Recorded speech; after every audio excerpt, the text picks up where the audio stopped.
Assalamualaikum warahmatullahi wabarakatuh. Halo semua, selamat pagi, siang, sore, atau malam.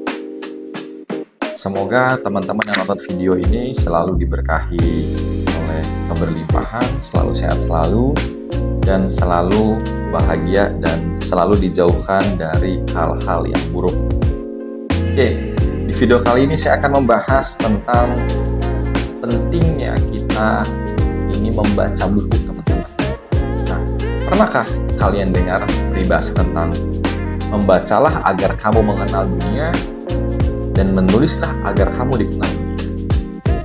Nah, peribahasa itu sangat benar dan sangat tepat, teman-teman.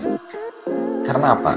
Ternyata membaca buku itu sangat-sangat penting untuk meningkatkan value atau nilai pada diri kita, teman-teman. Dan ada beberapa manfaat yang akan saya bahas tentang pentingnya dan manfaat membaca buku untuk diri kita dan untuk profesionalisme kita, teman-teman. Yang pertama, membaca buku itu dapat menambah pengetahuan, yang mana buku adalah sumber informasi yang sangat luas dan mendalam, yang mana hal tersebut dapat membantu kita untuk memperluas wawasan dan pemahaman tentang berbagai macam topik sesuai dengan tema buku yang kita baca. Kedua, meningkatkan keterampilan berpikir kritis. Membaca itu merangsang otak untuk menganalisis, mengevaluasi, dan menyusun argumen, sehingga hal tersebut dapat melatih kemampuan kita dalam berpikir kritis, teman-teman. 3. Meningkatkan konsentrasi dan fokus, yang mana membaca itu membutuhkan perhatian penuh yang dapat membantu kita untuk meningkatkan kemampuan kita untuk fokus dan berkonsentrasi pada kehidupan sehari-hari, teman-teman. Itu manfaatnya ketika kita dapat fokus. 4. Mengurangi stres. Nah, membaca buku yang tepat sesuai dengan apa yang kita sukai atau apa yang kita minati, ternyata itu dapat membantu relaksasi pada diri kita, teman-teman. Dan di mana hal tersebut dapat membantu mengurangi stres dan memberikan perasaan yang tenang ketika kita mampu membuat diri kita ini terangsang secara informasi, seakan-akan kita merasakan ada sebuah informasi pengetahuan yang baru yang masuk ke dalam pikiran kita, yang masuk ke dalam memori kita, sehingga hal tersebut dapat memberikan perasaan kita yang senang, teman-teman. Nah, kelima adalah meningkatkan keterampilan berbahasa, yang mana membaca secara rutin itu dapat memperkaya kosakata kita, lalu memperbaiki tata bahasa, serta meningkatkan kemampuan komunikasi secara keseluruhan dalam kehidupan sehari-hari, teman-teman. Nah, hal tersebut bisa teman-teman lihat, itu terpampang nyata sekali ketika kita lihat di TV, acara-acara atau forum-forum perdebatan, forum-forum diskusi seperti Indonesian Lawyers Club dan lain sebagainya. Ketika dihadirkan narasumber-narasumber yang berkompeten di bidangnya masing-masing, yang mana kita sama-sama tahu kapabilitas beliau-beliau ini dan kemampuan beliau-beliau ini dalam berbahasa, dalam menyampaikan argumen, dalam berpikir secara kritis, dan tatanan secara kosakata dan kemampuan kata-kata yang tidak banyak diketahui orang itu banyak juga dilemparkan kepada lawan bicara, sehingga dia mampu menguasai pembicaraan, teman-teman. Seperti salah satunya yang sama-sama kita tahu adalah Rocky Gerung. Nah, itu salah satu contoh seseorang yang kaya akan kosakata, yang kaya akan kemampuan komunikasi, sehingga dia mampu untuk menguasai panggung, menguasai pembicaraan. Karena kita sama-sama tahu sudah berapa banyak buku yang dibaca oleh beliau, teman-teman. Kemudian kita lanjut, yang keenam adalah meningkatkan imajinasi dan kreativitas.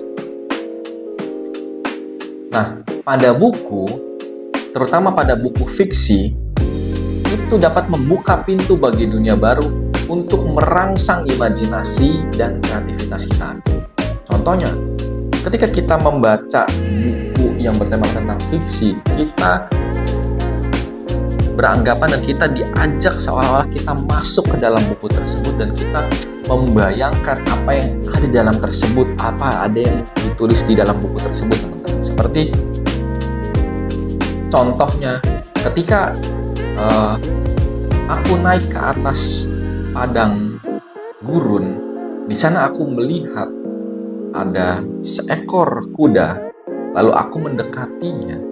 Lalu ketika aku mengelus kepala kudanya, maka kuda tersebut berbalik melihatku secara tajam. Lalu kemudian kuda itu mengeluarkan sayap, lalu kuda itu merungkuk dan aku naik di atas punggung kuda tersebut, dan kuda tersebut ternyata terbang membantuku pergi dari lahan atau padang gurun tersebut. Nah, di situ kan kita membayangkan, kita merasakan seperti apa melihat di tengah gurun ada kuda, terus tiba-tiba kudanya keluar sayap, terus ketika kita naikin kudanya terbang. Jadi itu merangsang imajinasi kita, dan ketika kreativitas kita muncul, ya, ketika rangsangan imajinasi dan kreativitas kita muncul, itu akan sangat berguna dan bermanfaat dalam kehidupan kita, teman-teman. Lanjut, yang ketujuh adalah meningkatkan empati, yang mana melalui cerita dan karakter, membaca itu memungkinkan kita untuk memahami perspektif dan perasaan orang lain sehingga meningkatkan rasa empati. Nah, ini banyak kita temukan di buku-buku novel, teman-teman.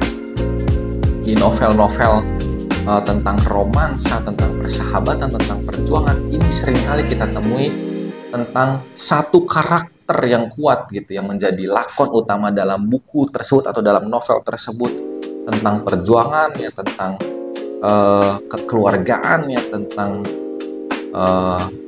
perjalanannya dia sampai kemudian pada ending sessionnya dia mendapatkan apa yang dia inginkan. Nah, di situ kita akan merasakan berbagai macam perspektif perasaan orang gitu, dan kita dapat memunculkan rasa empati kita. Oke, lanjut. Yang kedelapan itu memperbaiki memori. Mengingat alur cerita, mengingat karakter, dan mengingat detail dari buku itu dapat memperbaiki daya ingat dan melatih otak kita, teman-teman. Jadi ternyata membaca buku itu dapat menstimulus otak kita untuk bekerja, untuk tidak nganggur, sehingga hal tersebut dapat meningkatkan memori dan daya ingat kita sebagai manusia. Kesembilan adalah mengembangkan perspektif yang lebih luas, yang mana buku dapat membawa kita ke berbagai tempat, budaya, ide, dan membantu kita untuk melihat dunia dengan sudut pandang yang lebih luas. Contohnya, teman-teman, ketika kita membaca tentang, contoh misalkan buku biografi tentang satu tokoh, di mana tokoh ini adalah tokoh traveler, dia menceritakan kisah kehidupannya dia menceritakan ketika dia pergi dari satu negara ke negara lain, ketika dia menuliskan kisahnya berada di Prancis, dia menceritakan tentang budaya di negara Prancis, dia menceritakan tentang makanannya, dia menceritakan tentang tempat-tempat keindahannya dan lain sebagainya. Dan di situ kita membayangkan, oh ternyata Prancis ini negaranya seperti ini, dan itu memberikan sudut pandang kita ke arah yang lebih luas, teman-teman. Nah, yang terakhir adalah menghibur. Nah, selain buku itu bermanfaat sebagai edukatif, yang mana ternyata buku itu juga bermanfaat sebagai hiburan yang menyenangkan, teman-teman. Karena apa? Teman-teman ketika menemukan buku yang tepat, yang lucu, itu pasti teman-teman akan sangat terhibur dan teman-teman pengen lanjut terus bacanya, pengen lanjut terus. Kalau dulu saya tertarik dengan salah satu buku karya Alit Susanto dengan judul Sidlicious. Di situ menceritakan tentang ya pengalaman kehidupannya dia dalam versi ceritanya, yang mana memberikan gambaran ternyata menjadi anak kos perantauan dan lain sebagainya itu punya perspektif yang berbeda gitu ketika seseorang yang tidak merantau dan tidak ngekos. Jadi itu banyak sekali hal-hal yang bisa memberikan sudut pandang kita yang bagus, yang menghibur ketika kita membaca buku, teman-teman. Oke, terima kasih teman-teman yang sudah menyaksikan video ini. Semoga video ini dapat bermanfaat dan semoga apa yang saya sampaikan dapat berguna untuk semua, dan semoga teman-teman yang nonton video ini selalu dalam keadaan bahagia, keadaan hoki, dan selalu diberkahi oleh keberlimpahan. Terima kasih untuk semua teman-teman yang nonton video ini. Sampai jumpa kembali di video-video berikutnya. Salam revolusi energi.